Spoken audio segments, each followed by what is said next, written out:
बिस्मिल्लाहिर्रहमानिर्रहीम। अस्सलाम वालेकुम। उम्मीद करता हूँ आप सब लोग खैर वाफ़ियत से होंगे। आज मेरा मूड बना के विटामिन सी लेते हैं, तो मैं एक जूस वाली शॉप पे चला गया। बहुत अच्छी इनकी इंटीरियर डिज़ाइनिंग थी। ओवरऑल जो शॉप की डिज़ाइनिंग, ये देखिए ड्रम रखा हुआ है, इसके टेबल बनाया हुआ। तो मैंने सोचा छोटी सी वीडियो बना लेता हूँ।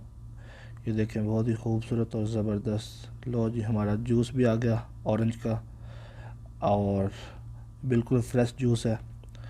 अगर आप ऑर्डर करते हैं तो वो पूछते हैं आइस या आइस के बगैर, तो मैंने आइस के बगैर लिया।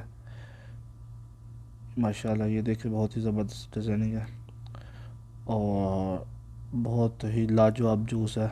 जूस हमने स्टार्ट कर दिया है, जूस को एंजॉय कर रहे हैं।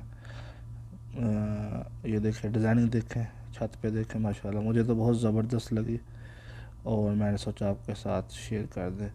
ले जी, हमारा जूस अब तकरीबन ख़त्म होने पे है, तो हम अब जाने की तैयारी में हैं।